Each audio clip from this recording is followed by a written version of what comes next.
cher nom,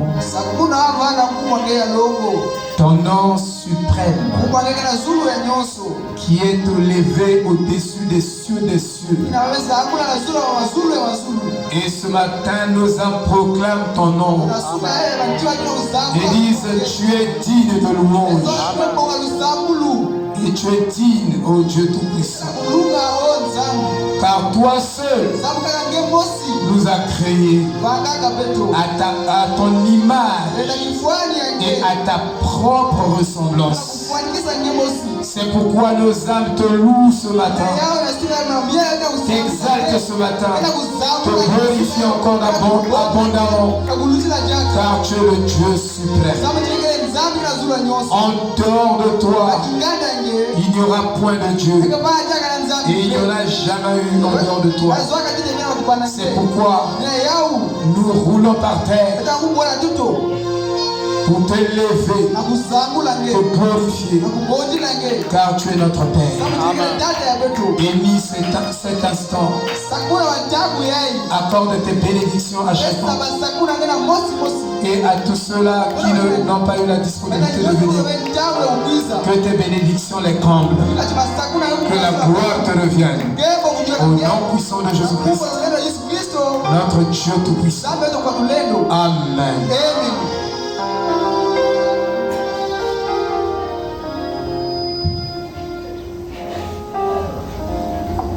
Apocalypse chapitre 20. Versets 11 à 15.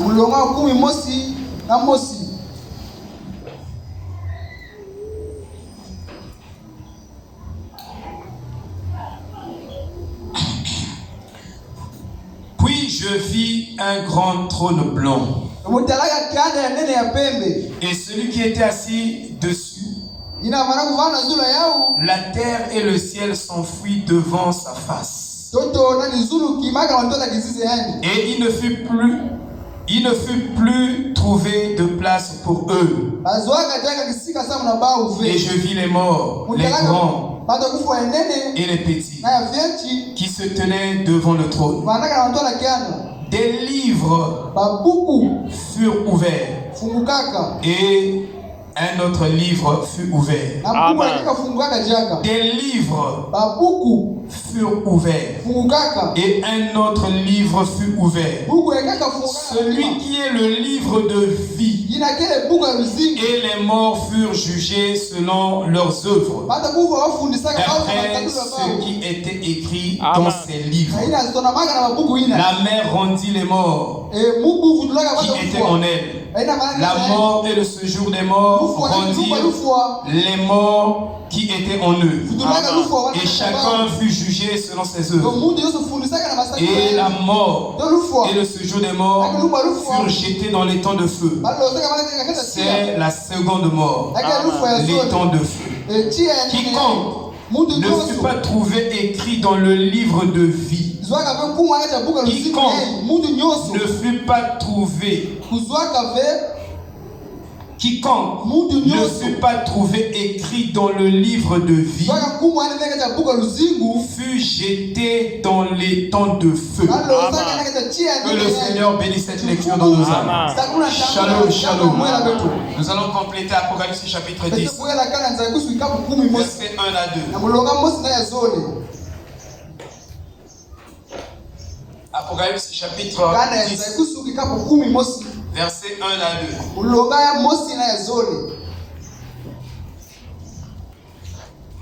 Je vis un autre ange puissant qui descendait du ciel, enveloppé d'une nuée. Au-dessus de sa tête était l'arc-en-ciel, et son visage était comme le soleil, et ses pieds comme des colonnes de feu. Il tenait dans sa main un petit livre ouvert. Il posa son pied droit sur la mer et son pied gauche sur la terre.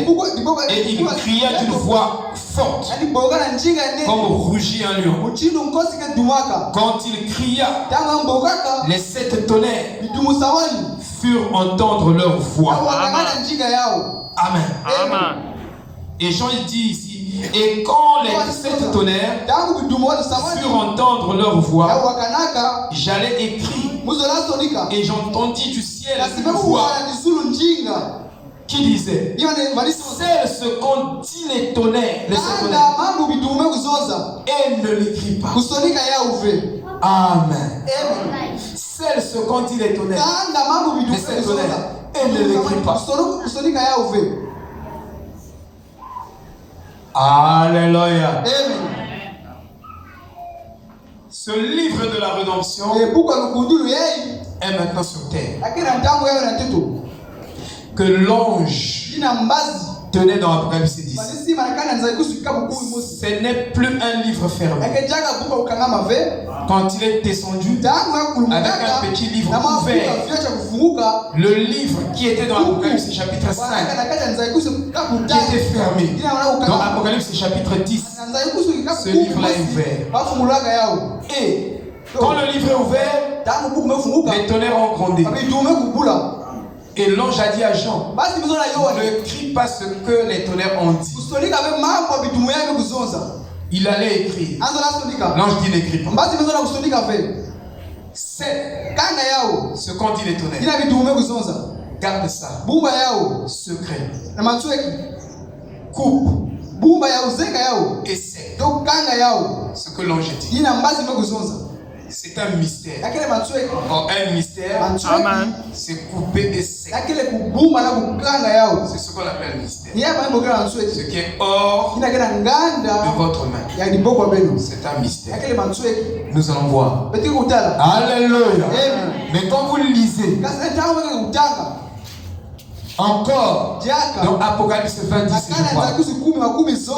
la Bible dit, ne scelle pas ce qu'ont dit les tonnerres. Ne scelle pas ce qu'ont dit les tonnerres. Mais ici dans Jean 10, verset 4, scelle ce qu'ont dit les tonnerres. Dans Apocalypse 10, 20 plutôt 10, ne scelle pas ce qu'ont dit les tonnerres. Donc en réalité, le livre est ouvert. Amen. Parce que Apocalypse 20 annule ce qui a été dit dans Apocalypse 10. Nous le verrons. Shalom. Amen. Shalom. Amen. Vous devez bien comprendre la Bible. Amen. Parce que tout le plan de la rédemption a été écrit dans ce livre. Amen. Aujourd'hui, ce matin, nous allons étudier les quelques livres comme nous avons fait. Certainement, nous n'allons pas étudier peut-être 16. Mais si nous pouvons étudier déjà 8 livres, ça vous donnera la base d'étude de la Bible.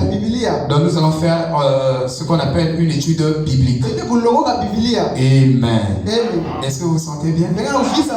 Bien aimé. C'est bon? Vous vous sentez bien? Ok. Donc nous allons parler de la parole. Frère Giscard, ça va? Tu vas bien avec ta famille? Ok. Je n'ai pas vu la soeur. Et les enfants. Elle est restée. Ok. Vous allez la saluer au nom de toute l'église. Amen. Ok. Alors, nous sommes en train d'étudier les livres qui sont contenus dans la Bible. Ce sont des livres très importants. Amen. Et ces livres sont des contrats juste. que Dieu a fait avec l'homme. Merci. Des sermons. Amen. Parce qu'il a écrit ces livres avec le sang de l'agneau. Voilà. Et il a écrit les noms de tous les fils et les filles de Dieu qui vont hériter le salut. Amen. Dans ces livres-là. Et dans ces livres, vous avez beaucoup de doctrines Amen. chrétiennes et beaucoup de sujets qui se trouvent dans ces livres-là. Et donc nous devons les étudier sérieusement. Franchement, moi je prends même 7 heures pour étudier la parole. Des fois je prends 12 heures. Si ça me prend vraiment Vraiment, je peux aller au-delà de tout ça. En train d'étudier la parole de Dieu. C'est très, très capital de connaître le contrat. Alléluia. Parce que si vous ne connaissez pas le contrat, vous allez agir en dehors du contrat. Et ça ne sera pas légitime. Alléluia. Alors nous devons être dans la légitimité. Donc nous venons de lire deux écritures. Apocalypse chapitre 20, versets 11 à 15, qui nous parlent des livres. Et c'est des livres qui sont au ciel.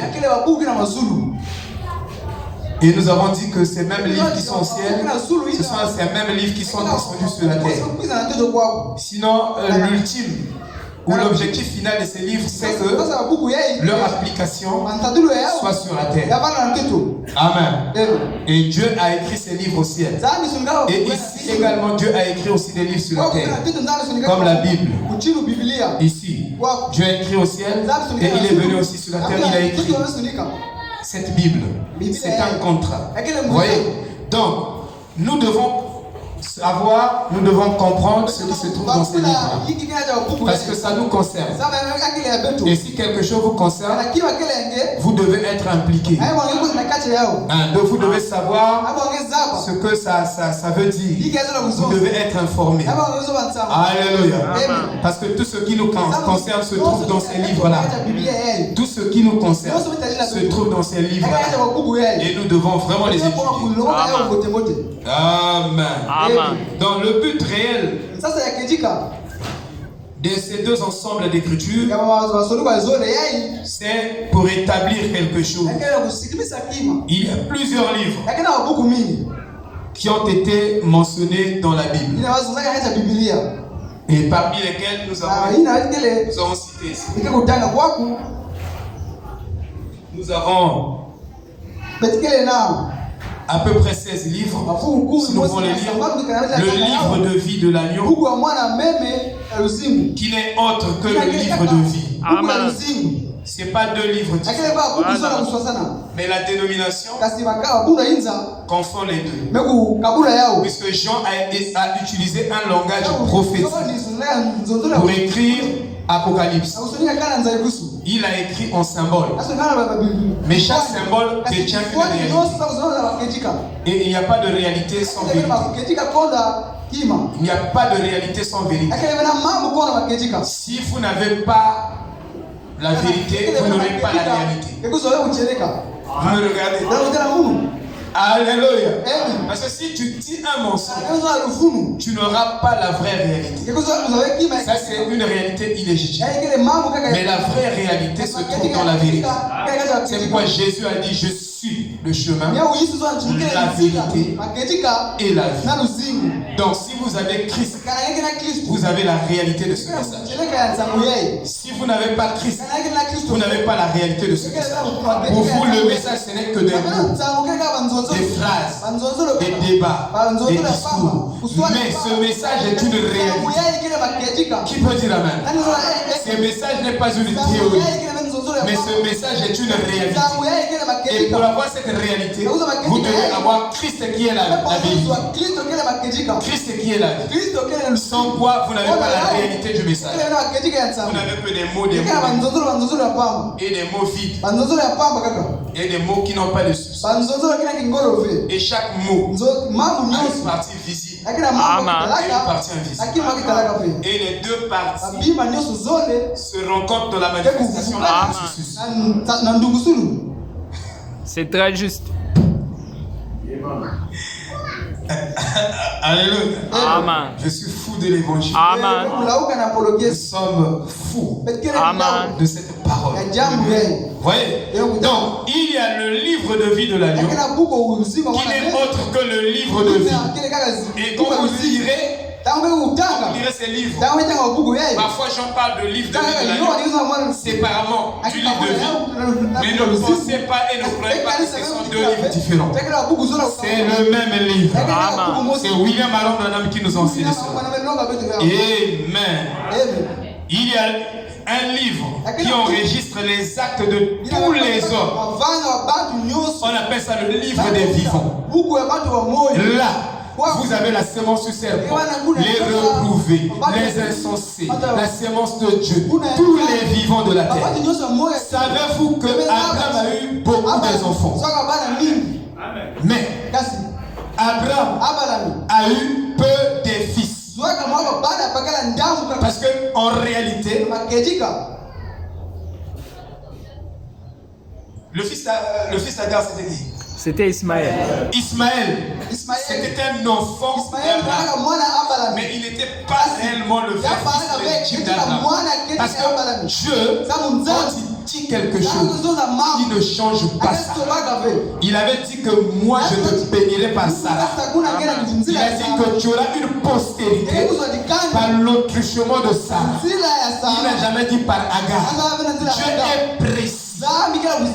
Quand Dieu parle, il est précis. Et ce qu'il dit, c'est ce qu'il fait. Bien que Ismaël est venu avant, mais cela n'a pas changé la pensée de Dieu à ce sujet. Parce que nous descendons tous d'Isaac. Merci, Lambis. Nous descendons tous d'Isaac.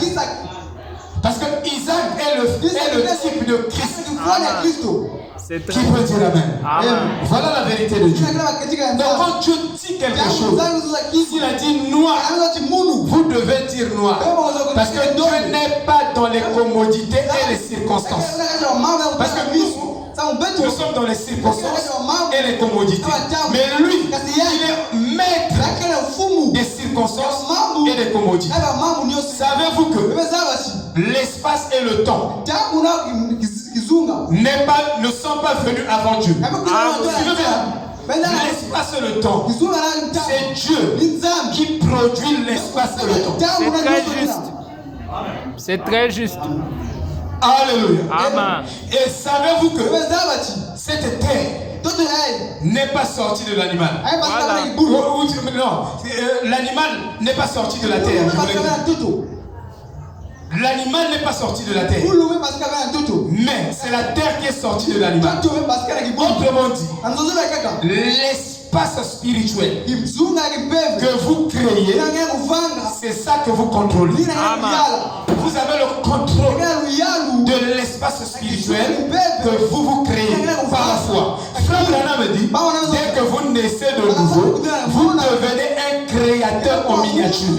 Si tu veux créer une atmosphère de miracle, nous ici, l'espace que nous créons dans cette église, c'est un espace qui ne favorise pas le travail du Saint-Esprit au milieu de nous. Mais si nous pouvons créer un espace de puissance, de guérison, nous avons la foi, suffisamment la foi, que quand nous irons là-bas, un mort va ressusciter. Quand nous irons là-bas communier avec Dieu, il y a quelque chose de surnaturel qui va se passer. C'est cet espace-là que vous créez. Et spirituellement, il y a un état ici dans cette église. Et c'est vous qui créez cet état. Et si c'est un mauvais état de négativité, des choses, des doutes, il n'y aura pas assez de miracles partout. Mais si vous créez un espace par la pensée, par la foi, chaque fois que nous sommes ici, nous avons dans notre pensée que quelqu'un va ressusciter de mort. Nous avons dans notre pensée quelqu'un sera élevé, quelqu'un sera guéri, quelqu'un sera béni, quelqu'un sera changé. Alors cet espace-là, c'est ça que nous contrôlons par la foi. C'est avec ça que le Saint-Esprit Amen. Frère Branham pouvait dire la quantité des miracles que vous allez produire dans votre vie dépend du niveau de votre foi. Donc si votre foi est de ce niveau-ci, il y aura des miracles ici. On peut même sortir d'ici et revenir. Quelque chose se passera ici. On reviendra avec les témoins. Voyez. Donc il y a un livre spécial des annales des fidèles de Dieu. Un livre des malédictions. Voyez. Il y a un livre dans la Bible, bien sûr. Il y a un livre des souvenirs.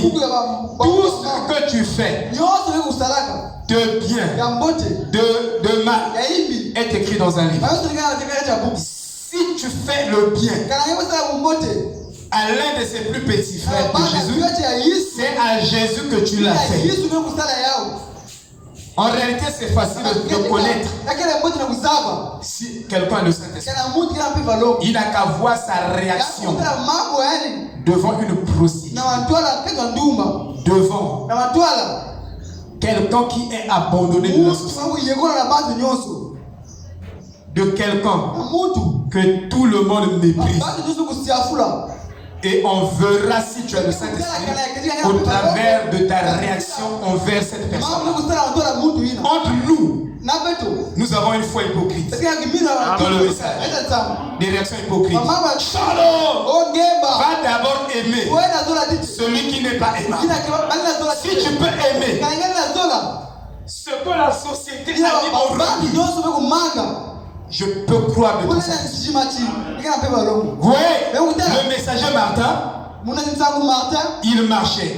Il a vu un mendiant, un délaissé, quelqu'un qui mourait de froideur. Quand il est arrivé, il n'a pas seulement prié pour lui. Il a pris sa veste, il a coupé en morceaux et il a fait porter sa main sur cette personne. Ça, il faut avoir le Saint-Esprit pour ressentir la douleur de quelqu'un. Il faut l'Esprit de Dieu. Amen. C'est ça la vérité. Nous avons le livre des confessions, le livre du Seigneur. Le livre du Seigneur. Et le livre du Seigneur est appelé le livre de l'épouse, où il y a le mari et il y a la femme. Le livre du Seigneur est aussi appelé le livre des Hébreux. Dans le frère Branham a prêché le livre des Hébreux. Donc il prêchait sur le livre du Seigneur. Le livre du Seigneur est aussi appelé le livre du mariage ou le livre des épouses. Nous avons Hébreux chapitre 12, verset 22, Ésaïe 35, verset 23 à 26 ou à 28. Ça nous parle des livres. Ça nous dit que dans cette Bible, il y a des livres. Nous allons lire. Sachez que nous sommes en train de lire. Amen. Frère, si vous n'êtes pas d'abord enseigné, vous allez recevoir des prédications. Ça ne produira jamais Christ. Amen. Or, l'enseignement, c'est là où les gens ont des vertiges, ont la fatigue dans l'enseignement. Amen. Mais je vous dis que l'enseignement vous tue et vous ressuscite. Amen. Ésaïe 35. Comme nous sommes en train de parler des livres, et Frère Branham disait, quand vous parlez d'un thème, vous devez le couvrir. Vous devez couvrir ce thème par les écritures bibliques. Parce que nous construisons directement avec les écritures bibliques. Tu ne peux pas construire en dehors des écritures bibliques. Si je dis que tu prêches le message, mais tu ne cites pas la Bible, tu as cité la Bible seulement quand tu as introduit. Et après, tu ne lis plus les écritures. Tu ne construis pas.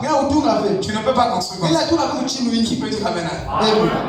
Et la majorité, c'est ce que nous sommes en train de voir. Et cela ne doit pas être ici. Est-ce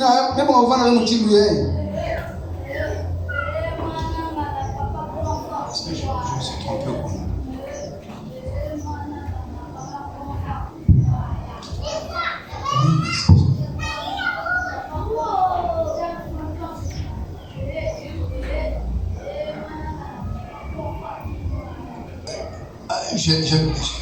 C'est comme si j'ai un problème ici, au niveau des versets que j'ai noté.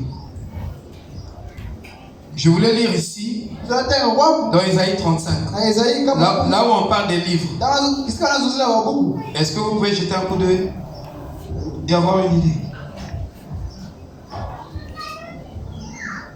Bon, si on ne voit pas ici, certainement je vous apporterai cela pour gagner du temps, s'il vous plaît. Amen. Excusez-moi. Amen. Amen. Mais il y a une écriture dans Ésaïe qui nous parle des livres. Parce que là, je suis vraiment complètement embrouillé. Alors, il y a le livre des commissionnaires. Le livre des commissionnés. Savez-vous que Dieu nous a commissionnés de par notre vocation d'assujettir la terre, de la soumettre, de la contrôler et même d'être des maîtres de la terre. Oh, que c'est beau! Il y a un livre du roi. Il y a aussi le livre du partage de la terre et des titres. Il y a un livre des prophètes. Il y a un livre de jugement. Le livre de la préscience, de l'élection et de la prédestination. Suivez bien, de la préscience, de l'élection et de la prédestination.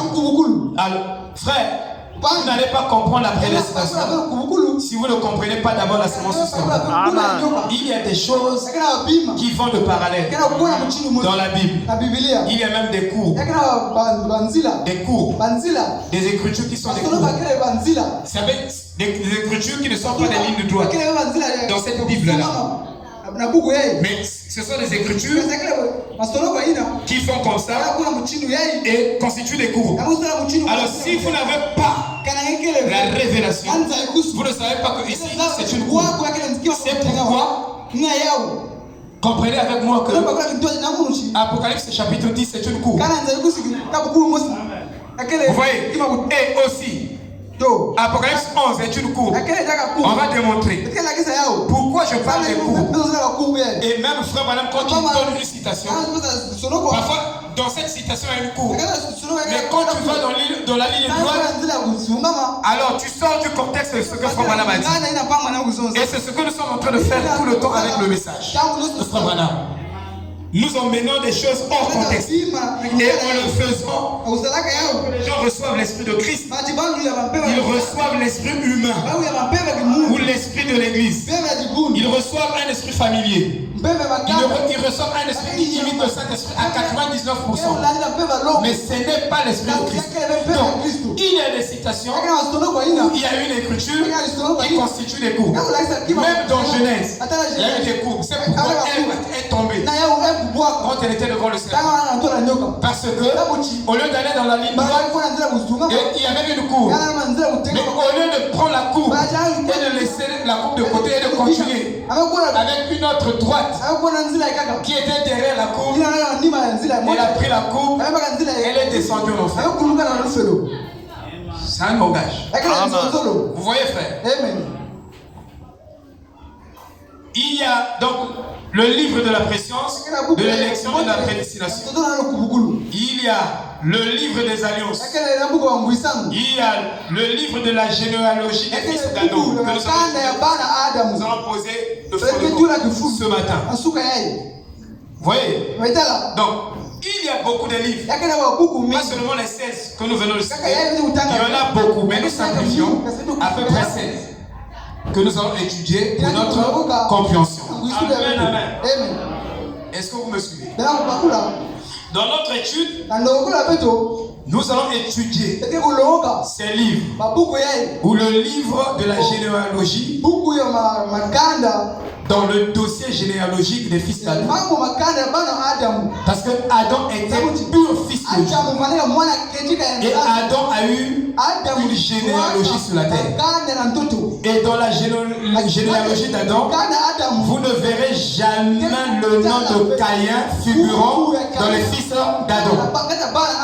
Caïn n'était pas le fils d'Adam. C'est pourquoi nous croyons à la séance du serpent. Alléluia. Vous verrez le nom d'Abel, vous verrez le nom de Seth, mais vous ne verrez jamais le nom de Caïn dans la généalogie des fils d'Adam. Amen. Réjouissez-vous parce que vous êtes un fils de Dieu. Et réjouissez-vous encore parce que vous êtes une fille de Dieu. Vous voyez, frère, c'est une grande joie. Parce que cela n'a pas dépendu de vous, mais de l'élection de Dieu. Il ne dépend de celui qui veut, ni de celui qui court, mais de Dieu qui fait grâce. Réjouissez-vous de la grâce de Dieu parce que Dieu vous a choisi avant la fondation du monde. Avant que vous posiez un acte bon ou mauvais, Dieu vous a déjà aimé. Alors notre réponse à l'amour de Dieu, alléluia, c'est que nous communions avec lui et nous l'adorons et nous le servons. C'est ça la réponse. Donc, si réellement vous avez compris l'amour de Dieu pour vous, alors vous allez adorer le Seigneur. Vous n'allez pas adorer quelqu'un d'autre, rien que le Seigneur. Vous n'allez pas adorer le pasteur, vous n'allez pas adorer le prophète, vous n'allez pas adorer un humain. Vous allez adorer le Créateur qui est béni éternellement. Alléluia. C'est ça la vérité. Et vous allez le servir. Et vous allez communier avec lui. Et la courbe était, c'est que Ève ne communiait pas suffisamment avec Dieu. Et vous savez que quand l'homme et la femme ne travaillent pas l'un pour l'autre, ne s'aiment pas.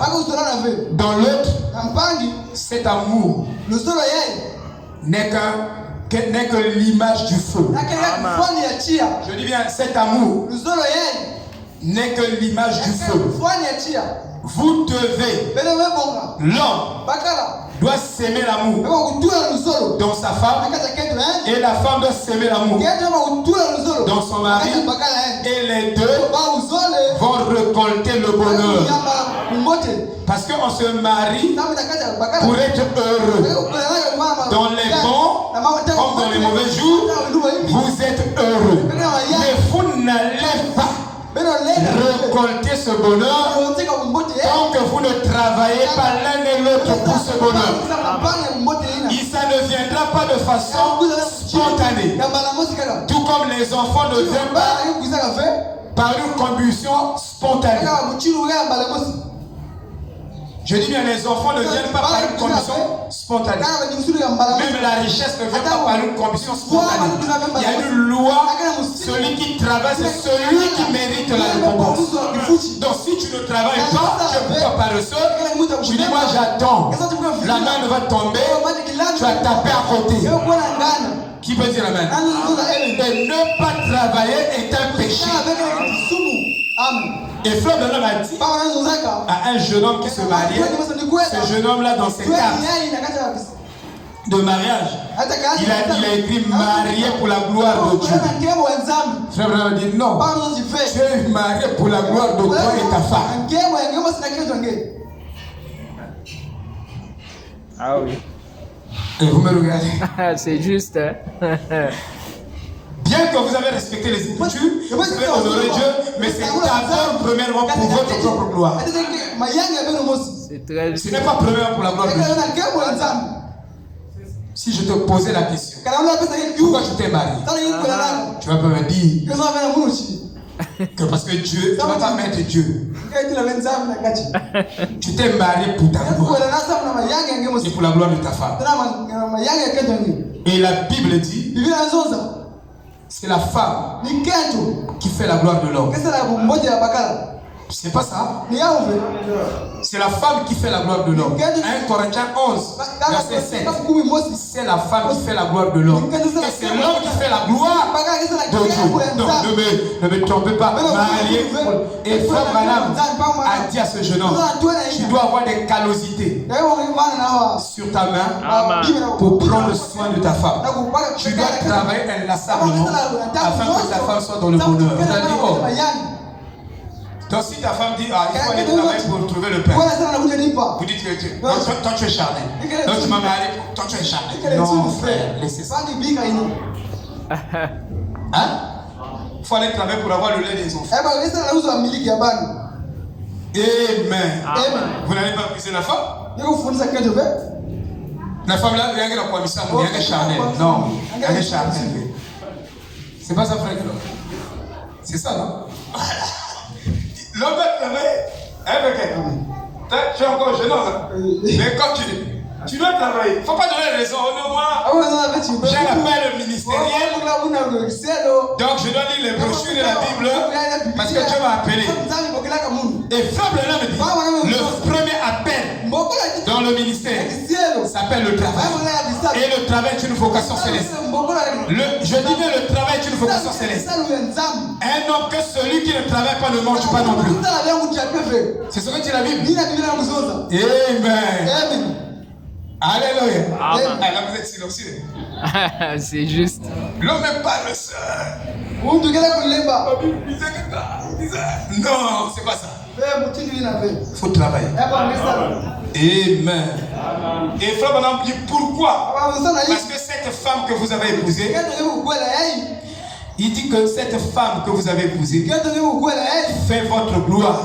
Et elle a entre ses mains des responsabilités pour votre propre vie. Et pour la vie de vos enfants. Et pour votre propre bonheur. Donc vous devez travailler pour la rendre heureuse. Amen. Amen. Il y a le chômage, il y a pas le chômage. C'est vous qui amenez le chômage par votre confession. Savez-vous que, avant de continuer, que chacun de nous ici a un problème majeur. Et notre problème majeur est venu parce que nous avons grandi dans des milieux où on nous enseignait beaucoup de choses. Et on nous a inculqué beaucoup de théories, beaucoup de choses qui sont contrairement à la parole de Dieu, à la pensée de Dieu. Et ça fait que quand nous venons dans le Seigneur, nous avons déjà un problème au niveau de l'esprit. Je dis bien au niveau de l'esprit. Vous dites au niveau de l'âme, non. Je vous dis ce que vous devez insister, même dans votre marche, c'est d'abord votre esprit. Parce que si vous avez un bon état d'esprit, si vous avez un esprit saint, alors je vous dis que vous aurez une âme sainte. Parce que l'esprit travaille avec votre cerveau. Et l'âme travaille avec votre cerveau. Donc, le cerveau est là, l'esprit est là, l'âme est là, et l'âme travaille directement avec votre cerveau. Et c'est pourquoi Frère Branham dit que vous devez recevoir le baptême du cerveau. Une fois que vous avez le baptême du cerveau, alors il y a des bonnes choses au niveau du cerveau, de bonnes pensées, que le Saint-Esprit va traiter dans l'âme. Et l'âme manifeste la vie de Christ. Vous voyez? Vous comprenez? Donc nous avons un problème. Notre problème, quand nous venons dans ce message, regardez notre problème majeur. Ce n'est pas un problème mineur. Chacun de nous ici a ce problème. Vous voyez? Quand nous venons dans le message, nous sommes dans le royaume invisible. Dans ce message, c'est un royaume invisible. Et dans ce royaume, il y a un langage. Dans ce royaume. Est-ce que vous voyez?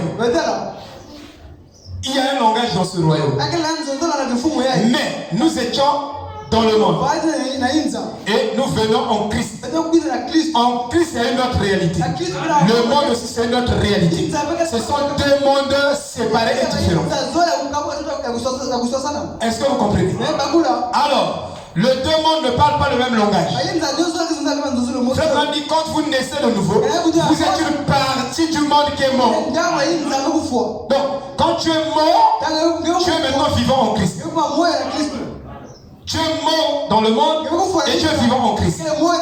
Il y a deux mondes différents, deux réalités. Et dans cette réalité où nous sommes, je ne suis pas pressé. C'est un enseignement. Il faut que vous compreniez. Alors, si la Bible nous dit que nous devons nous revêtir des pensées de Christ, parce que nous avons les pensées du monde, et nous devons les avorter. Si je dis par exemple, vous êtes guéri ce matin, j'ai fait la déclaration, mais cette déclaration-là ne trouve pas la résonance dans votre âme, dans votre esprit, je vous l'ai dit.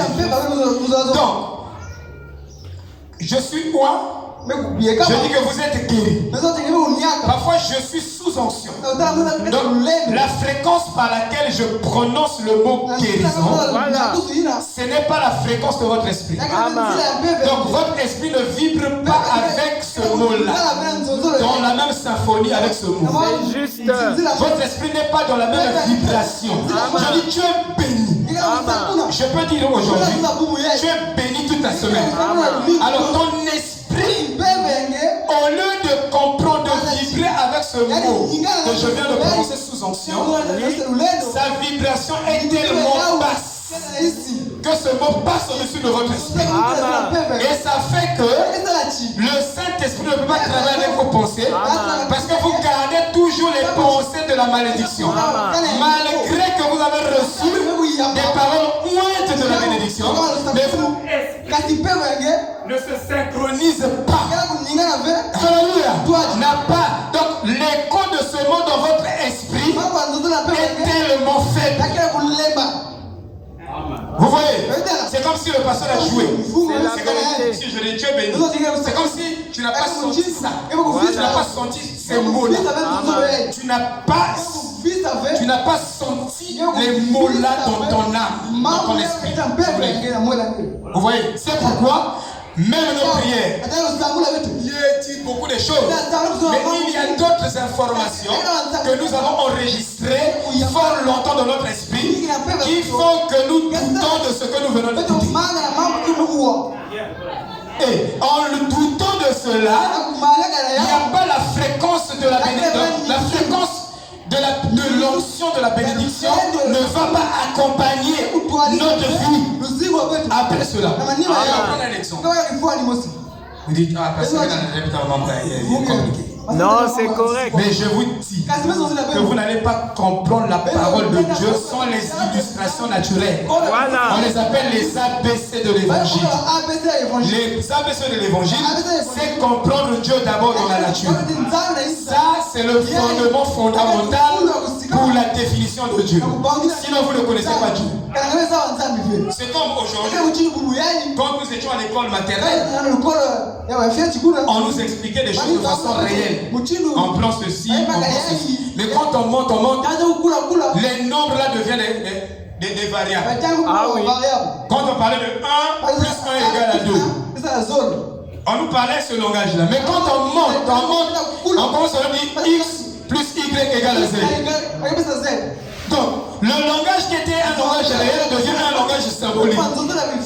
Est-ce que vous voyez? Et dans le symbolisme, vous devez avoir donc la compréhension et le parallélisme pour ramener le symbolisme dans la réalité. Voilà. Sinon, vous êtes perdu. C'est très juste.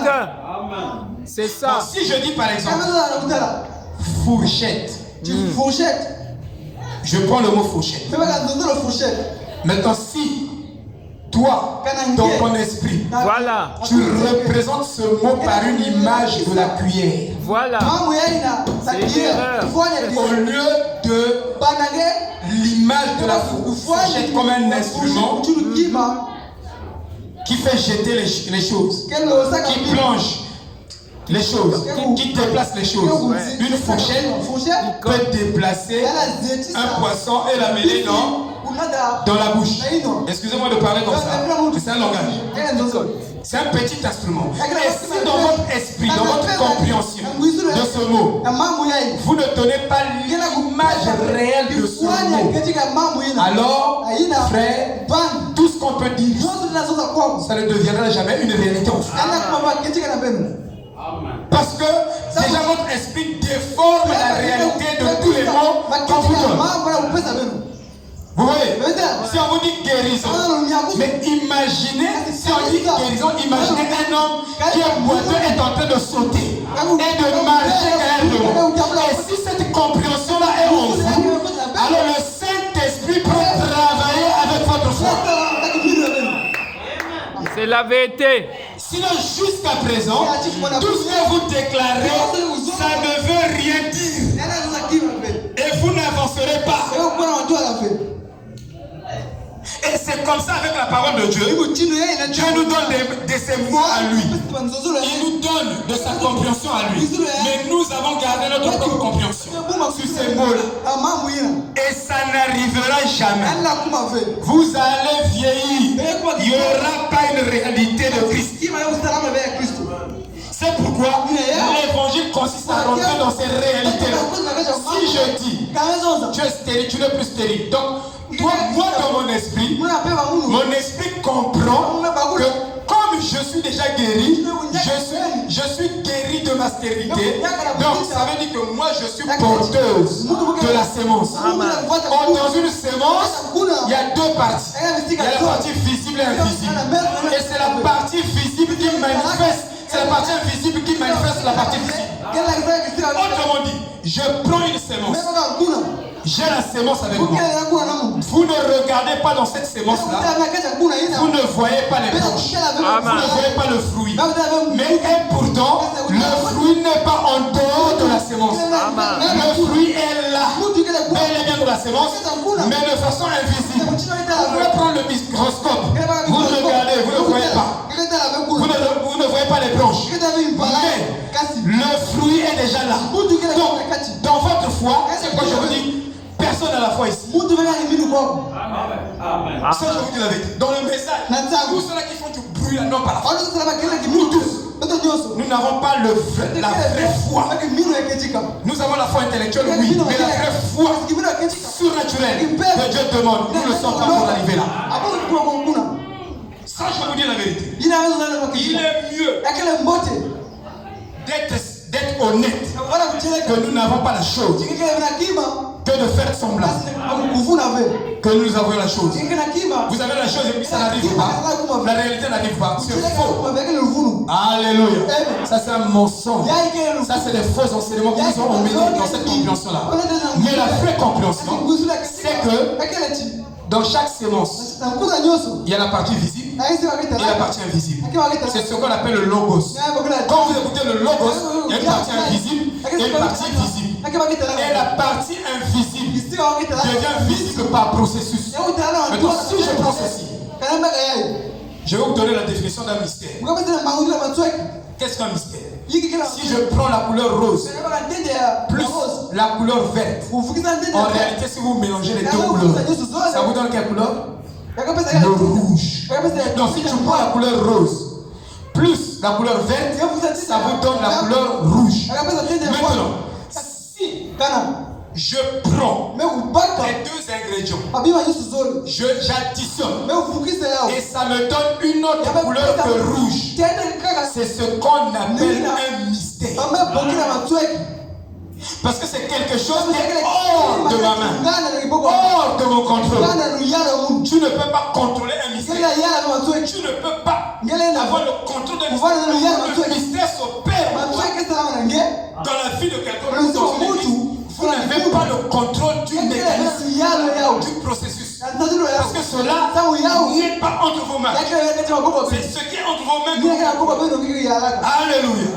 Donc si je prends le rose plus le vert, ça doit normalement me donner le rouge. Quand je fais les deux mélanges. Et la vie, c'est la même chose. Tu prends le sperme et l'ovule. Et le sperme doit avoir une partie visible et invisible.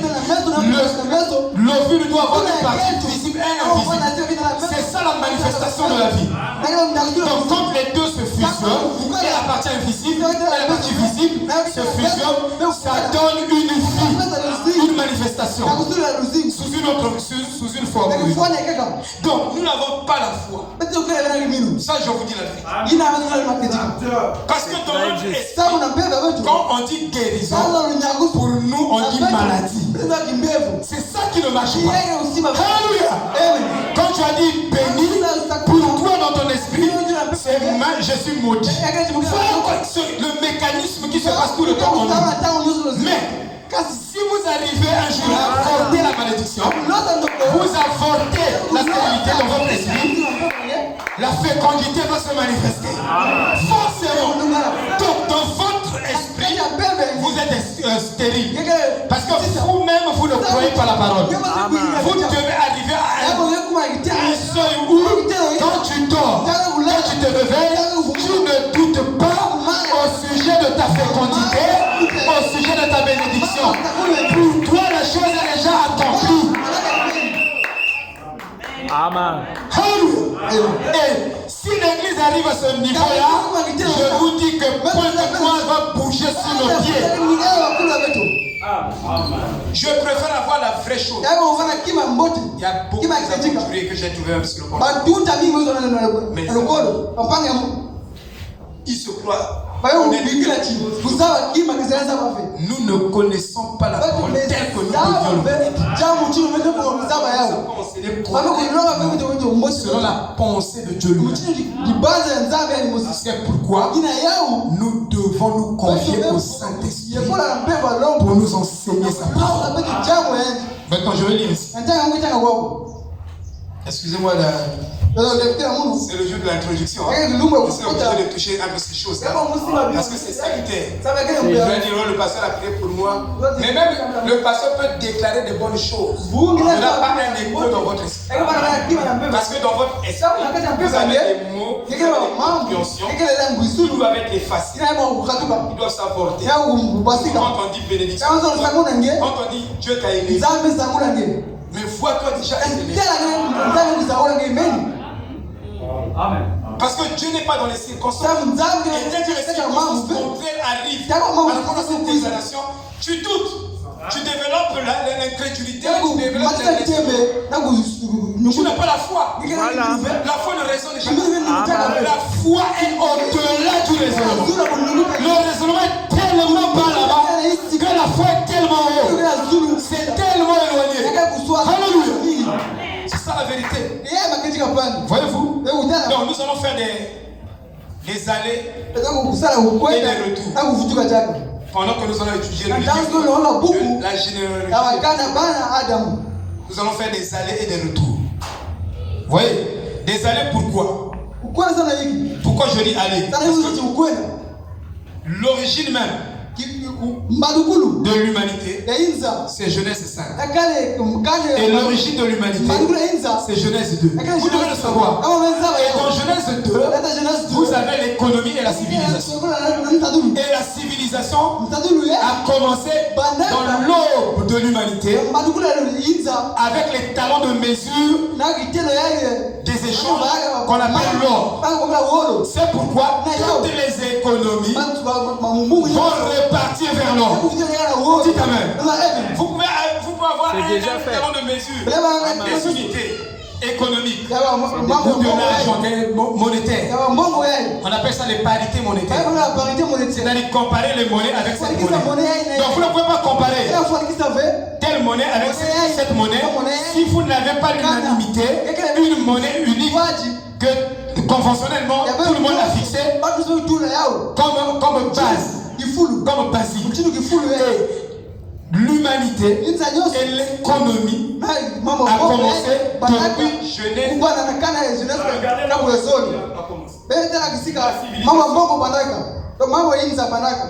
Genèse chapitre 2. Je lis au verset 10. Un fleuve sortait d'Éden pour arroser le jardin. Et de là, il se divisait en 4 bras.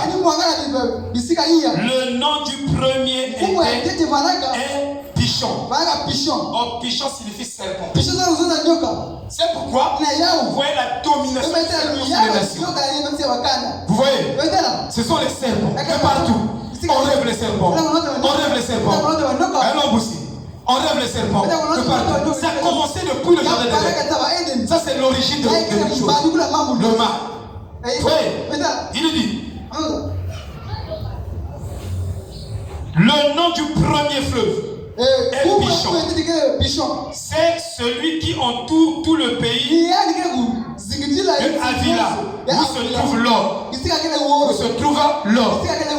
Et les mercantilistes, ils ont dit que c'est un courant économique. Ils ont dit que pour être fort, puissant sur la terre, vous devez posséder l'or, les métaux précieux et l'argent.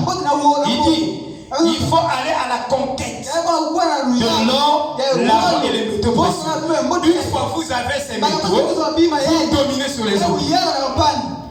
C'est juste. C'est pourquoi Paul dit, il dit l'argent est la source de tous les maux. Savez-vous que Vatican a retiré l'or sur le circuit économique international? Vatican est en train de retirer l'or. Et Vatican est en or. Et Frère Branham dit, quand vous arrivez à Vatican, Donc Vatican n'est pas évaluable. On ne peut pas évaluer Vatican. L'or qui est là-bas. Vous n'avez pas un étalon de mesure pour mesurer la richesse de Vatican. C'est pourquoi la bête va faire des pactes avec des nations pour leur dominer. Et la main qui donne, c'est la main qui domine. Souvent. À moins que tu sois né de nouveau. Sinon, parce que tu donnes beaucoup, tu vas chercher à imposer tes idées. Tu vas chercher à imposer tes idées. Parce que c'est toi qui donnes. Vous voyez, il faut être suffisamment petit pour s'arracher de vous-même et vaincre vous-même pour ne pas dominer quelqu'un que vous donnez. Ah oui. Alléluia. Comme moi, c'est compliqué. Tout le monde voulait dominer. On vient, on donne la dîme. Derrière, on dit qu'il y a tel frère, il y a ça, tu dois faire ça. On commence à me dicter ce que je dois faire. Moi, un ministre de l'évangile qui a été appelé par Dieu. On me donne une ligne, une direction, une conduite. On devient des conseillers spirituels du pasteur. Ça n'existe pas. C'est pas un schéma de la vie. Amen. Amen. En lisant dans Genèse, voici le livre de la postérité d'Adam. Lorsque Dieu créa l'homme, il le fit à la ressemblance de Dieu. Il créa l'homme et la femme. Il les bénit. Tout ce qui sort de la main de Dieu est béni. Vous voyez? Et Jacques dit, la même bouche qui parle en bien, parle en mal. Et il dit que c'est de l'hypocrisie. Tu parles en bien et tu parles encore en mal. C'est compliqué. Tout de suite tu as causé avec un frère, tu as souri, tu as dit bien, et tu tournes, tu commences à parler en mal de lui. Tu es un hypocrite. Dis amen. Pourquoi faut pas la matin? Il faut hypocrite. Il dit, il les appelait. Il les appelait du nom d'homme lorsqu'ils furent créés. Écoutez, quand Dieu a créé l'homme et la femme était dans l'homme. Et quand Dieu s'approche d'Adam, sachant que Adam était tout, en lui il y avait sa femme, en lui était lui. Dieu l'appelle. Il les a appelés Adam. Mais quand il dit Adam, il parle aussi de Ève qui est dans Adam. Ève dont Adam était appelé Adam. C'est pourquoi la femme est appelée du nom de l'homme. C'est Kanziami. Parce qu'au départ, elle était dans Gadaïm. Alléluia. C'est pourquoi quand Dieu est ici, Dieu va les séparer après. Mais ici, quand nous lisons ici, ils sont spirituels. Ils sont dans un corps spirituel. Ici, Adam n'est pas dans un corps physique. Vous devez bien comprendre la Bible. Amen. Et si nous repartons au commencement, vous comprenez qu'il n'y a pas la polygamie. Parce que ici, il y avait la polygamie. Donc en Adam, il devait y avoir beaucoup de... Ah oui. C'est vraiment ça. Je vais donner ça à toi. Comme ça, tu auras une bombe atomique. Vous voyez? Mais il y avait... Adam, âgé de 130 ans, engendra un fils à sa ressemblance, selon son image. Et il lui donna le nom de Seth. Il lui donna le nom de Seth. Pas Caïn. Il lui donna le nom de Seth. Amen. On n'a pas dit Caïn. Parce que Caïn n'était pas le fils d'Adam. C'est très juste. Vous êtes le fils d'Adam. Regardez quand Dieu a créé Adam, il souffla le souffle de vie. On ne dit pas, le grec ne dit pas, il souffla le souffle de vie. C'est comme s'il n'y avait qu'une seule vie en Adam. Non, il y avait deux vies. C'est pourquoi la version originale dit il souffla le souffle des vies. Parce qu'il y avait la vie du mâle et la vie de la femelle. Les deux devaient recevoir le souffle de vie de Dieu. Amen. Vous devez bien comprendre.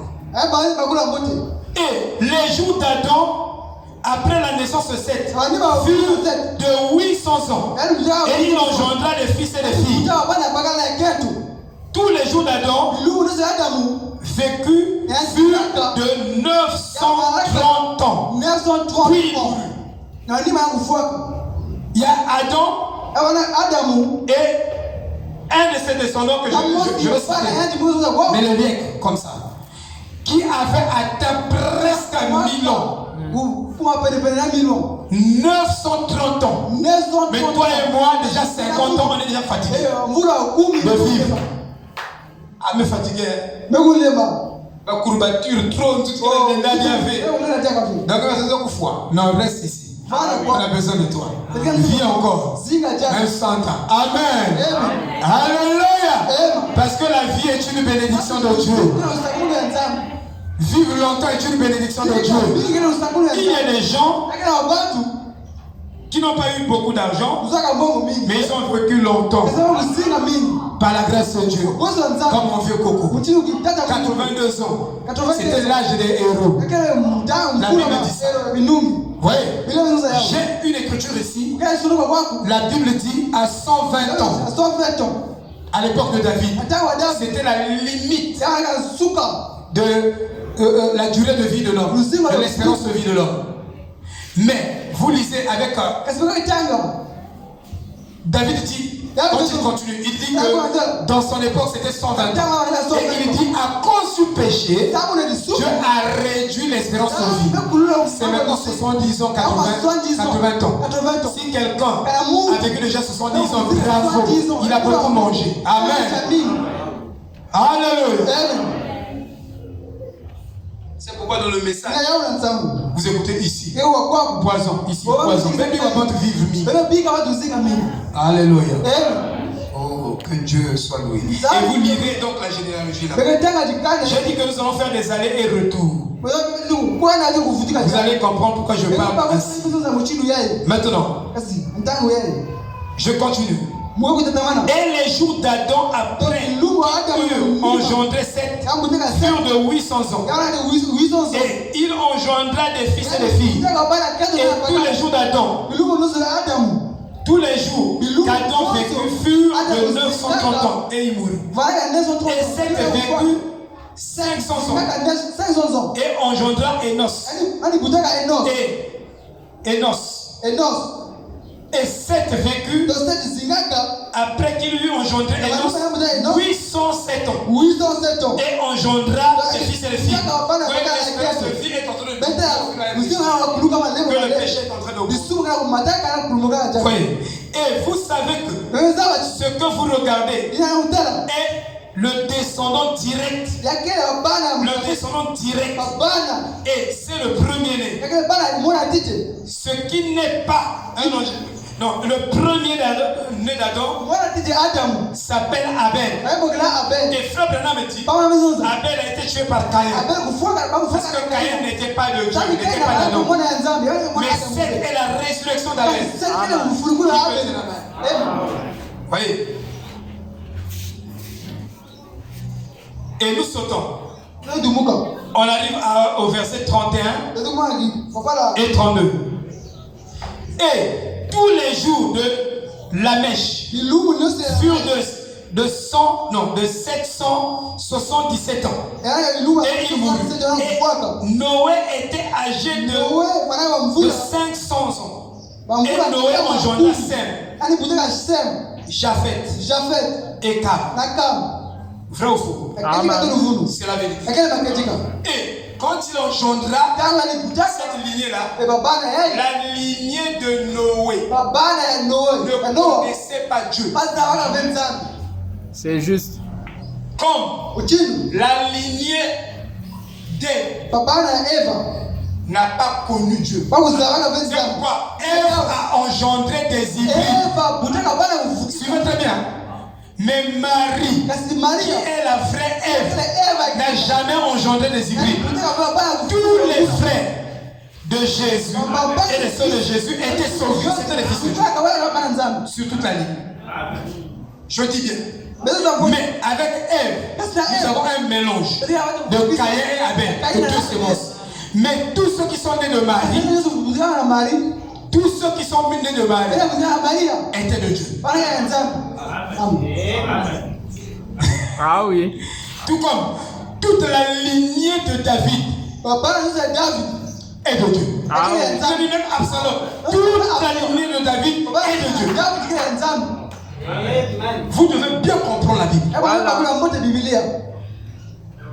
Savez-vous que un enfant de Dieu peut être manifesté dans la chair?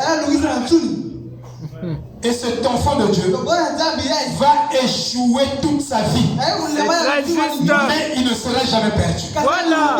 C'est ce que vous n'oubliez. Voilà. C'est pourquoi dans les églises, on doit arrêter de se faire des bagarres. Parce que tu dois quitter ton frère, il est mauvais, il est ceci. Si c'est un fils de Dieu, son programme de la vie n'est pas entre tes mains à toi, mais entre les mains de Dieu. Vous voyez, s'il échoue, il ne se perdrait jamais. Voilà. Bon, il y a deux choses. Échouer et être perdu. Voilà. Et il y a beaucoup des enfants de Dieu qui vont échouer. Parce que quand Dieu, de forme en forme, manifeste ses enfants, il y a certains de ses enfants qui n'arrivent pas à vaincre. C'est correct. Mais pourtant, ils sont ses enfants à lui. Ah, c'est ça. Mais ils ne seront jamais perdus.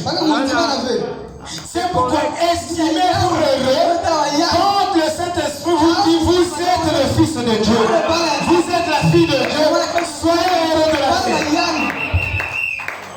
C'est très juste. Jésus m'a aimé. Il est mort pour moi. C'est mon sauveur. C'est mon rédempteur. Il dit, il m'a appelé à prêcher l'évangile. Mais s'il arrivait que je ne prêche pas l'évangile, Voilà. que je parte au bord de la mer en train de pêcher le poisson pendant 100 ans, cela n'enlèvera pas ma position de fils de Dieu. C'est très juste. C'est pourquoi estimez-vous heureux. C'est correct. Alléluia. Marchez tête haute. Soyez heureux parce que vous...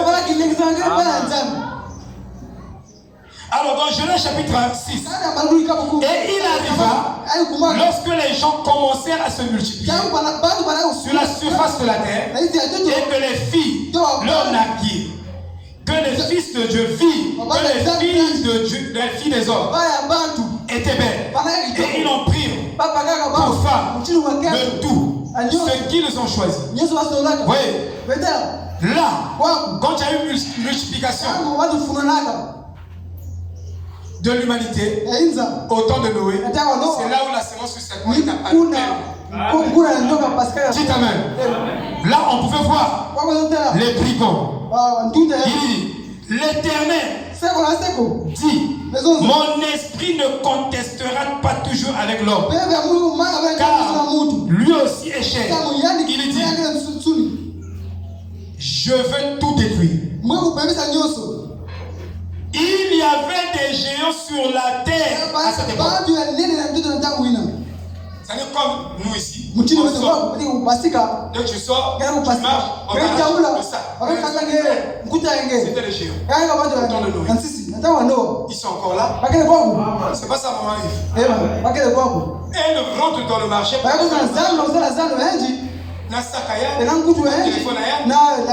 la laisse le téléphone. Les choses sont là. Ça, c'est les séances du Seigneur. C'était comme ça au temps de Noé. Il y avait le banditisme à outrance. Amen. Amen. Parfois, il a dit Pangé. Il a fait ça, toi. On vient, on t'arrache ça. C'était comme ça. Autant de nous. Alléluia. Donc, il est allé, moi, je dois faire le karaté ici. Il n'y a pas de karaté ici. Ça, c'est des géants. Amen. C'était là, autant de nous.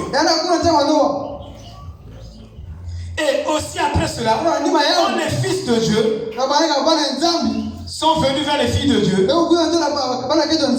et les filles des hommes plutôt, c'était les filles des hommes. Et elles l'ont enfanté des enfants. Cette Bible interdit des mélanges.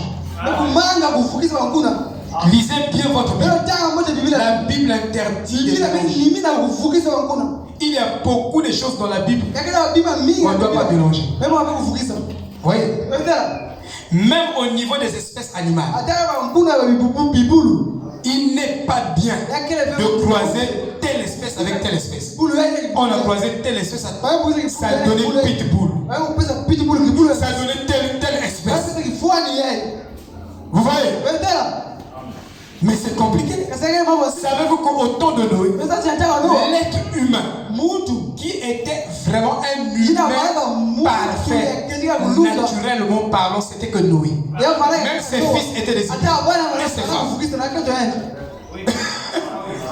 Ils étaient une partie animale, une partie humaine. Donc, génétiquement parlant, l'ADN de l'homme contient un grand pourcentage des caractères des animaux. C'est pourquoi ne vous étonnez pas. Je vois que pour un frère qui vient comme un panthère. Bien aimé. Moi, mon fils, j'aime comme les panthères.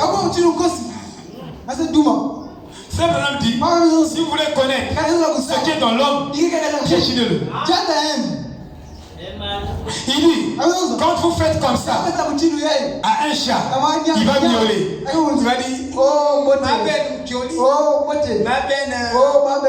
quand vous repoussez les poils du chat, le chat va vous gronder. Et je vous dis, nous avons cette caractéristique. Amen. L'homme aussi, on a un pourcentage. Toi aussi, tu as un pourcentage. Côté Giboulou, côté Mout.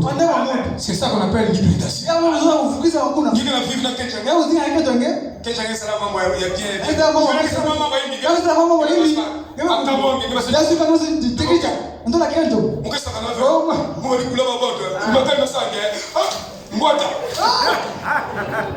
Giboulou. Amen. C'est pourquoi je envoie le Saint-Esprit pour nous contrôler. Le but même du sacrifice, c'est de contrôler cette nature, de les dompter. Pour que ça ne puisse pas faire du mal.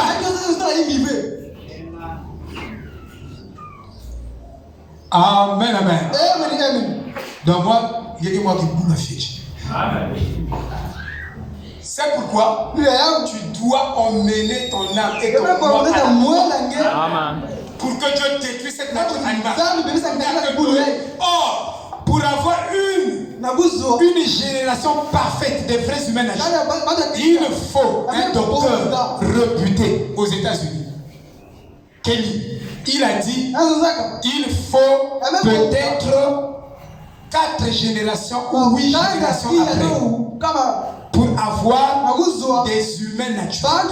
C'est pourquoi je vous dis, tel que le monde est parti, le monde contient beaucoup des animaux. Des animaux humains qui marchent avec 2 pieds. Le monde en est plein. Même dans nos églises, nous avons beaucoup des animaux. Des panthères, et même des pasteurs qui ont des panthères, une onction du lion. Mais ce n'est pas le lion de Judas, c'est l'onction du lion de la famille. Vous voyez? Ça, je vous dis la vérité. Amen, amen. Frère Guy, ce que je vous dis là, c'est Frère Branham qui explique que l'humain naturel, c'était seulement Noé. Regardez comment nous pensons dans la journée. Comment tu peux penser Tu ne penses même pas faire bien sur quelqu'un dans la journée. Sinon, en trop, tu penses le mal de quelqu'un. Même de ta propre femme, même de tes propres enfants. Parce que dans le caractère génétique, dans ton sang, il y a trop de l'animal. Amen. C'est pourquoi Dieu va recréer encore par la résurrection. Il faut la résurrection pour recréer les vrais êtres humains naturels et normal. Normalement, quand tu es vraiment un humain naturel normal, frère, Dieu est salvé Noé était comme ça. Amen. Mais regardez comment nous faisons le ça. Frère Branham dit, si vous avez le vrai amour de Dieu, vous allez préférer l'autre que vous-même. Mais est-ce que tu préfères l'autre que toi-même? Nous préférons nous-mêmes. Frère Branham dit, nous n'avons pas besoin de l'un ou de l'autre. Nous avons besoin de Dieu. Si Veken a besoin de Dieu et il a plein de Dieu en lui, j'ai besoin de Dieu. J'ai plein de Dieu en lui. Je dois le préférer. Je veux préférer Veken que moi-même. C'est ça le vrai schéma de Dieu. Mais si on ne se préfère pas l'un à l'autre, c'est qu'il y a encore de l'animal en nous.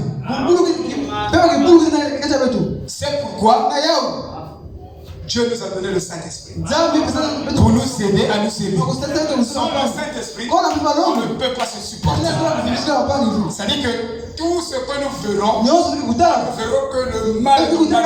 Mais si tu as le Saint-Esprit, il va te condamner, il va dire non, même s'il a fait ça, c'est une erreur, mais il fait aussi le bien là. Le Saint-Esprit te montrera le bien de ton frère. Regarde, le bien il a fait ici, le bien il a fait ici. Sur ici, c'est vrai, mais c'est un humain. Comme David a dit, pardonne. Mais ici, sache qu'il a aussi un bon côté. Mais si tu n'as pas le Saint-Esprit, tu ne peux pas arriver à manifester. Tu veux recevoir le mal. Amen. Bientôt on va terminer. C'est un enseignement. Je vous dis que c'est pas facile. Alors, voyez-vous, les fondamentalistes croient être spirituels. Et ils pensent que c'était des anges qui sont descendus et ont fusionné avec les filles des hommes pour donner ces géants-là que l'Antiquité. Autant de numéros. C'était pas les anges. Parce que les anges sont asexués. Comment on appelle? Asexués. Vous voyez? Amen. Ils n'ont pas de corps humain pour se croiser avec les humains. Non.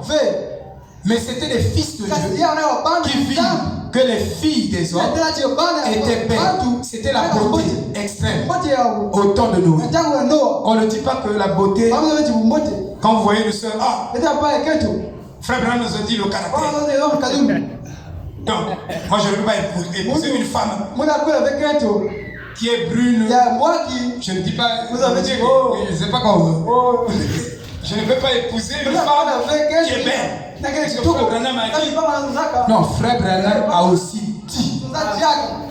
Vous voyez que ce qui compte dans le choix, c'est la présentation et le caractère. C'est Frère Branham qui l'a dit. C'est la présentation et le caractère. Oui. Mais il n'a pas insisté, il n'a pas emmené ça à l'extrême. Il est insisté à ce que Frère Branham n'amène pas à l'extrême, que nous amenons à l'extrême. Oui. On n'a pas de limite. On prend l'écriture, on va avec. On est tout droit là-bas. Extrême. Non. Il a dit dans ce sens-là. Mais tu peux trouver une sœur qui n'est pas trop présentable, mais qui est pleine de Dieu. C'est une fille de Dieu. Je m'en fous de la présentation. Amen. Bon, maintenant tu dis présentation. Mais s'il arrivait que ta femme ou toi-même, tu te cassais le pied, tu vas le poser. Non, je pose la question. C'est pourquoi je dis il y a des choses qu'on ne doit pas amener à l'extrême. Amen. Alléluia. Pour preuve que Dieu insiste beaucoup plus sur le caractère, vous verrez que les enfants qui viendront de cette femme seront beaux et seront belles. Parce que c'est le caractère qui produit. Amen. Comprenez? Dans le sens où je veux parler. Vous voyez? Et Donc, il y a des gens qui ont une position fondamentaliste et extrême sur certaines vérités. Et cela n'est pas une bonne position. Mais ces géants-là, c'était des grands hommes. Parce qu'ils venaient droit de la bête dans le jardin d'Éden. C'était des descendants de Caïn. C'était des géants. Et leur gène s'est perpétué sur la terre. C'était des grands hommes.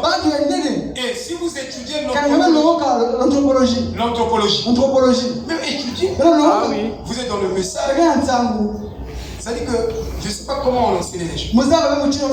Étudiez l'anthropologie. Vous allez voir qu'il y a parole pipette. De quoi? Ah, j'ai oublié ce nom. Je suis trop vieux maintenant. C'était quoi? Vous aussi, vous êtes devenu vieux comme moi. À toi, tu es vieux. Et même les étudiants ici. Vous ne pouvez pas m'aider. Donc vous ne faites pas l'histoire géo. Qui c'est? Vous ne faites pas l'histoire géo. C'était quoi? Homo sapiens. Voilà.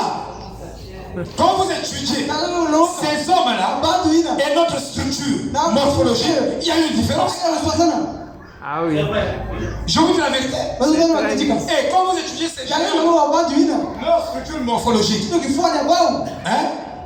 quand vous rentrez dans la physiologie, vous verrez que et l'anthropologie, la physiologie, ils n'avaient pas la même physiologie. Vous voyez, c'était des grands géants. Ils pouvaient mesurer 3 mètres de longueur. 3 mètres de longueur. Donc, pour rentrer devant la porte là, il doit se courir. Parce que 3 mètres, si vous connaissez, 3 mètres et demi ou 4 mètres. Pour rentrer ici, c'est quoi? Amen. Ils doivent s'abaisser.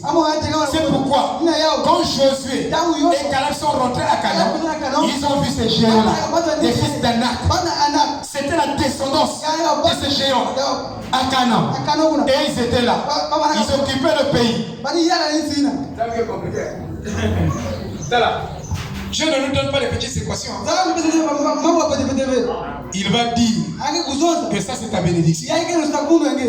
Mais il y a des conditions terribles pour s'emparer de la bénédiction. Les fils d'Anak, ils ont occupé Canaan. Et quand les Tis ont vu ces géants-là, parfois dans la rue, ils viennent. Moi, qui finit façon de dire, mais si vous n'avez pas ceinture, vous n'avez pas les Tis ont regardé. Quoi? Dieu nous dit que ça c'est notre pays. Et il nous dit qu'il faut détruire les géants là. Maintenant qu'il confie par exemple dans la main. Alléluia. Alléluia. Est-ce que vous êtes contents? C'était les géants frères. Des gangsters. Moi j'ai vu dans un film de boxe. Oui, de façon à voir le film de boxe. C'est pas affiché.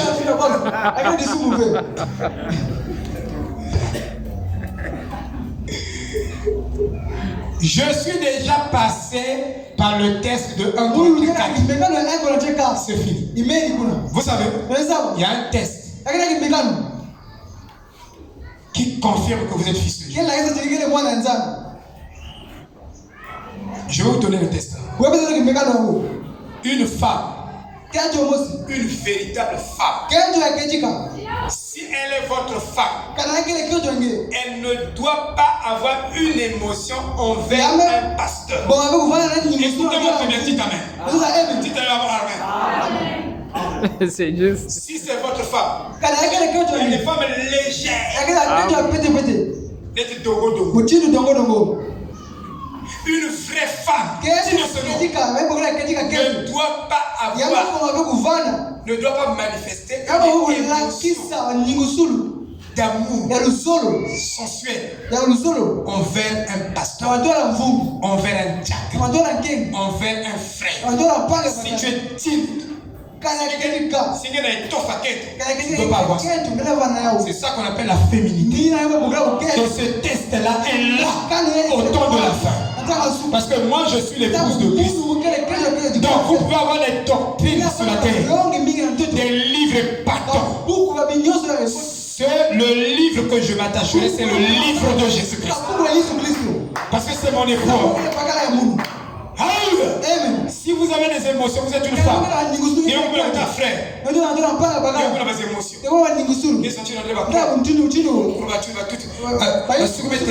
Tu es possédé de démons. Il faut dire à ton mari de prier pour toi.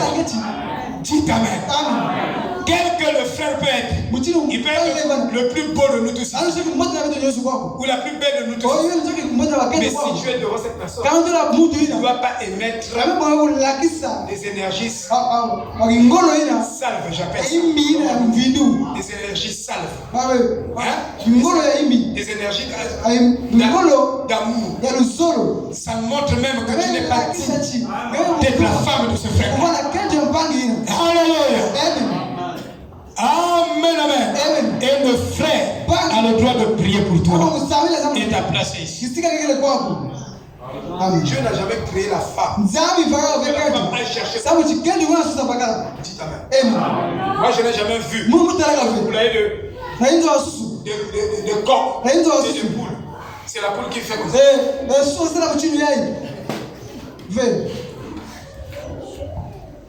La poule ne fait pas ça. C'est le coq qui va vers la poule. Alléluia. Mais si tu es une femme, une vraie femme d'étoffe, toi tu attends ton mari à genoux. Tu es dans la position à genoux. Tu regardes au ciel. Seigneur, envoie mon Isaac. Envoie mon Isaac. Mais si ma Isaac a bien le Kuma, et que tu as ma théorie à Bénin, la politique à Bénin dans les églises, moi je ne crois pas ça. Le frère sort. C'est toi qui commences à l'avance.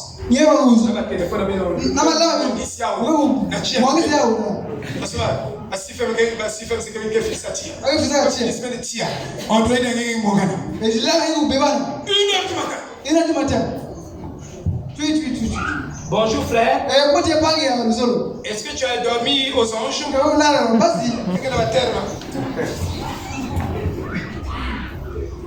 Ce sont les péchés immoraux. C'est le péché à Jésus. Ne faites pas ça. Vous êtes des enfants de Dieu. Amen.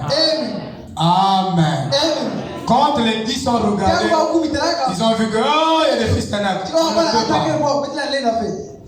Quand tu regardes, la situation économique du pays. Moi, devenir un directeur. Oh, il rêve.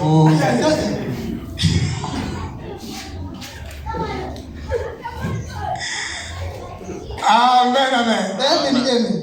Vous savez, Dieu a tellement béni dans la simplicité de pasteur. Je vous dis la vérité.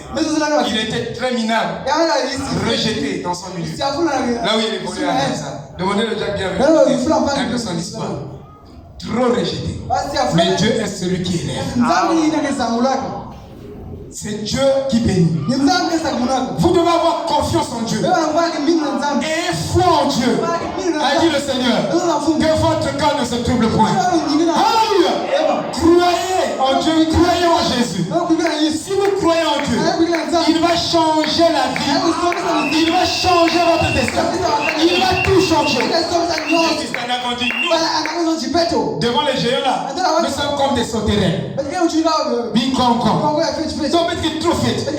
Josué a dit, Dieu a dit le pays est pour vous. Dans la promesse c'est pour vous. Si Dieu a dit que c'est pour vous, c'est pour vous. Est-ce que on peut me rappeler encore dans le travail?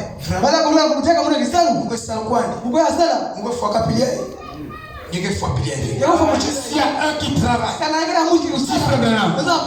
c'est le Fils de Dieu. Le travail est une bénédiction. Amen. Dieu nous a donné cet évangile afin que nous soyons heureux. C'est très juste.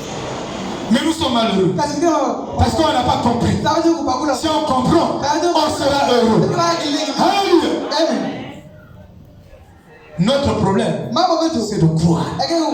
On ne croit pas, frère. On ne croit pas tel qu'on devait croire.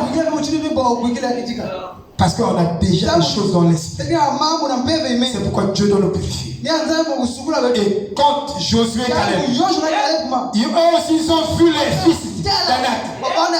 Mais ils n'ont pas regardé au fils d'Anak. Ils ont regardé ce que Dieu a dit. Toi ne regarde pas ce que les hommes disent. Ce que l'homme dit de toi, ça n'existe pas. Ce qui compte, c'est ce que Dieu a dit pour toi. Si Dieu dit, Ruth ma fille, je bénis.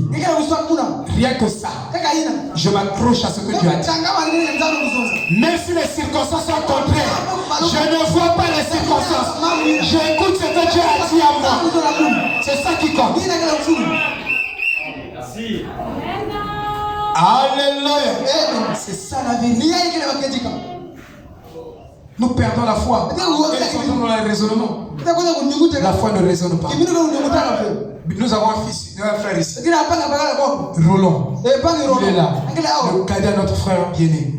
Quand il est venu ici, les gens disent, oh, ben le gars déjà n'est que foi déjà.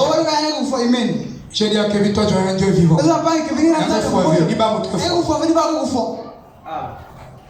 Amen. Vous devez avoir les réponses. Pourquoi tu souhaites avoir de gens? Il est là. Quand il était venu, il ne pouvait pas marcher. Mais là, il marche. Il est venu ici à l'église. Il est rentré lui-même. C'est pour dire, nous devons avoir la foi. Ne regardez pas à ce grand problème-là. Vous savez, au temps de la fin, Jésus a dit, il y aura des ténèbres grossissantes. C'est-à-dire, vos problèmes seront croissants. Tous les jours vous dormez, quand vous levez, ton problème-là ne fait qu'augmenter. Ne fait qu'augmenter. Tu vas constater cela, mon frère. Mais il a dit, dans ce grossissement, il y aura la lumière qui va briller. Et la lumière va dissiper toutes ces grossissements de ténèbres. Et Frère Branham nous enseignait avant que les choses s'améliorent, il faut que les choses sont pires. Vous, dites, Maman Mongo,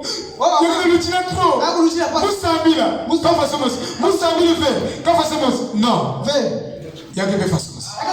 Si tu pries réellement, en esprit, en vérité, il y a quelque chose. Il y a quelle différence? Alléluia. Maman Mongo, Kakukula, Masono, Maman Mongo na débito. Bouya no kula na terminal. Bika no kula na université. Bika no manis ma études nyoso. Bika no kula. Mais à la fin, il y a des guidama. Parce que Jésus a dit, il y aura des ténèbres grossissantes. Donc, nos problèmes, que ce soit au boulot, que ce soit à la maison, dans le quartier, il y a quelqu'un plus c'est que Kula, plus c'est Kula, même Bika Kula, même Bika péché à couler. Mais dans Zambi, c'est toi qui as le contrôle. Moi je ne contrôle rien, mais c'est toi qui le contrôle. Si tu ne fais pas ça, on va AVC. Parce que tu es là, on va réfléchir. Mais parce que maman, c'est plus grave. Bien comme plus grave. Si ça ne s'empire pas, ça ne va pas s'améliorer. C'est une loi. Il faut que les choses s'empirent pour s'améliorer. Mais quand c'est comme ça, ça ne s'améliore pas. Laisse que ça s'empire. Parce que tu n'es pas l'auteur de ça. Tu n'es pas là.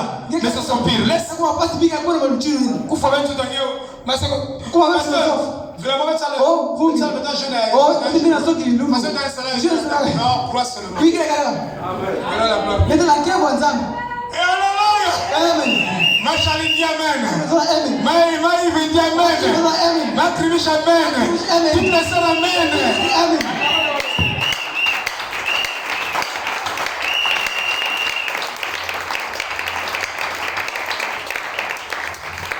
Toi et moi croyons. Frère Branham dit, quand vous priez pour quelqu'un, si on prend la température, la fièvre était de 35. Après la prière, la température du corps a augmenté. Ça devient 40. Maman, priez le pasteur, vous avez passé le démon. Alors que priez la mort de Marie, la douleur qui a augmenté, tu n'as pas la foi. Frère, quand tu pries et que la douleur augmente, c'est le plus grand signe au monde que Dieu t'a donné que la personne est guérie. On a prié. Frère, vous savez, parce que je ne veux pas. Je ne vois jamais le diable. Mais je vous dis, quand je finis de prêcher, si j'ai encaissé le poids, ça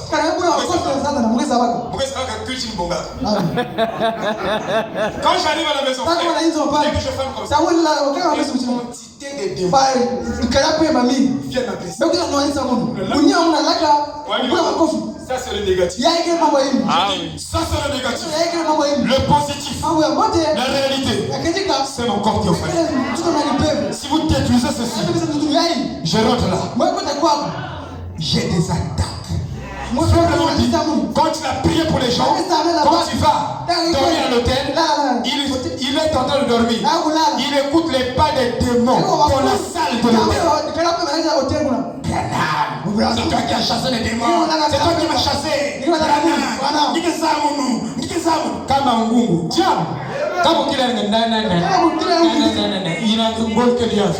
L'aiguille de la mort a été pris. Ce n'est pas nous de combattre. Savez-vous que au camp de nous, ne peut vaincre ça.